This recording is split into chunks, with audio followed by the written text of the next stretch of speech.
So yeah, feel free. Whatever makes you feel most comfortable. Give me a list of directors that aren't here.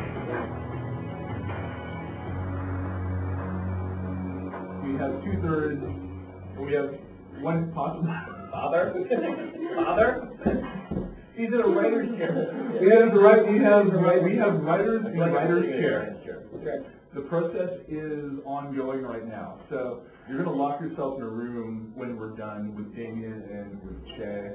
And I know. And there's only one man standing at the end of it. Well, I was going to say, Sanctuary Beyond Thunderdome. Cage match. Yeah. Five writers enter. One writer leaves. That's right. But I'm just immediately seeing the repartee when the actual writing process goes on. Okay, you gotta understand something. Yesterday, when Amanda left, we became grade 7 students. Well, we actually, again, judging from the insanity that has sprung forth in front of me, I was curious what kind of creative impulses that you feel locking, each other in a room, at least getting all the writers in a room kind of springs forth. What happens is that there is an amazing amount of creativity interspersed with brief, tiny periods of writing. So everybody throws ideas out on the floor, and then we kick them around. Robin's got a putter, he's putting. Damien stands up and wanders around a little bit. Sometimes he makes some notes on the board. And interspersed with that, we actually talk about what the scripts are going to be. And then somebody, as soon as one person says something wrong, this is what happens. It's like writing, boom. Yeah. So there is a tendency towards divergent tangents. And what's interesting, oddly enough, But actually that helps the process. Yeah, it does. It does. Because when we'll be fighting with something, and we really do. I mean, we get into some arguments about, because we're creating a world. And when there's no Bible for Sanctuary yet. And as we go along, as we do these, we're creating a Bible as we go. And the interesting thing about creating that Bible is that that's when all the thing that we have the biggest discussion about is global issues.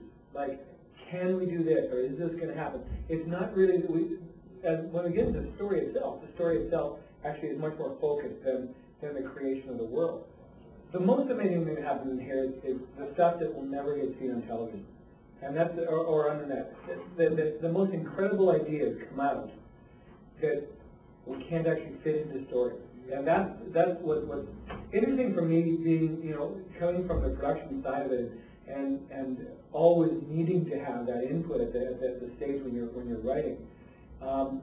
Being in on the creative process right now, I know Robin and I talked about when we first did our very first movie together. We sat down at breakfast one day and talked about how the creation of something is more important than actually the operations of making it happen, because there's too many issues that can be dealt with, and when you actually start narrowing them down, once you get them focused, once you start working on the devil in detail stuff, that's when the most creativity comes out. And in this room, what's amazing to me is the stuff you'll never see, because we're throwing ideas out, and somebody will throw something out, Shay will throw something out, or David will throw something out, and David is amazing at going, okay, I've got something, and he goes off in an incredible orbit that takes him up into well above the troposphere, and then somebody has to go, oh yeah, what about this? And then we're back down here. And then somebody else will start up into that, and that whole process is new to me, and I'm finding that's the most interesting thing about being. And the greatest scene, you go, God, no, but it's so good, like it's such a great idea, but it doesn't really work. Well, can we make it work? Can we fit it in? And then ultimately, what I think Martin was saying is that, that you have to be a slave to the story. Make sure the story is always ramping forward at every moment. So sometimes those great ideas, they just kind of die in this room and don't make it up. But they're great. They're great stuff. The most interesting thing that you'll never ever see is the force field that removes people's clothing when they walk through it. We can't fit it in. And the other thing I think is interesting is having one of the characters in here, either Amanda or Robin. When we're talking about characters, what I found, and it's just an interesting sidebar, is that we tend to call the person we're talking about by their real name. And so when Robin was in here yesterday, I say Magnus and Robin walk around. And when Amanda's in here, I always go, Amanda and Will are running down the hall. Yeah. And it's funny because when they're in here, when they're in the room, you call them by their real name. And I never refer to you as Will when I'm talking about, I don't know, I always talk about Robin. Yeah, but on the flip side, I never refer to Will as me. Right. Because in the writing room, it's Yeah. odd. It just sounds strange for me to go, and then I get to do this, and then I do this. Oh, and then I have this other great idea where I go and do this. So I always refer to him as Will because that's he's the character Will. Yeah. It's not me. I'm just a vessel.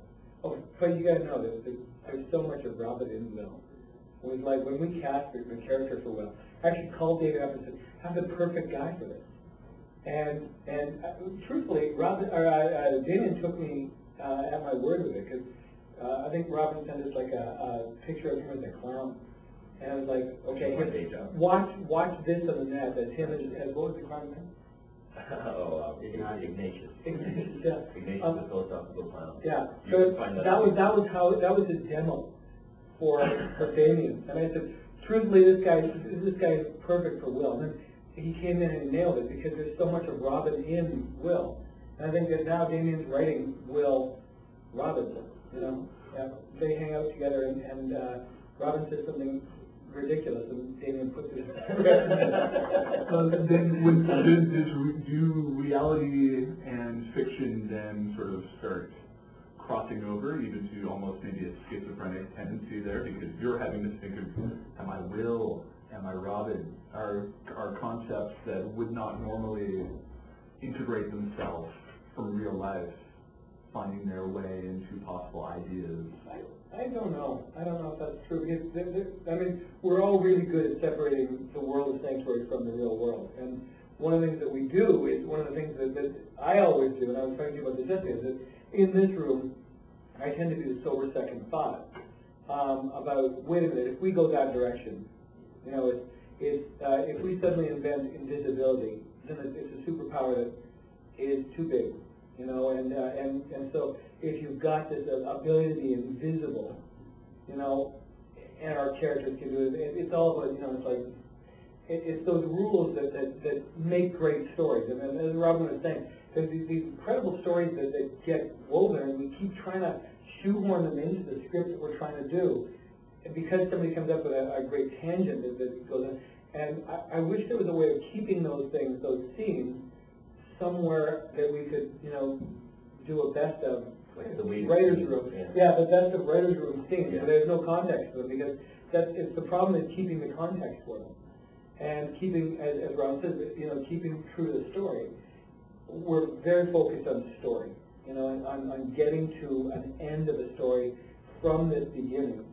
And even though there's all these wild ideas that will take you these directions, and they're brilliant stories, we have to stay on track with it. And that's the hardest part of being here when you've got this many creative people. You know, the room when it's full with Amanda and Robin and Shay and Damien and I, right now, is really amazing place. Yeah, like buzzing creative environment.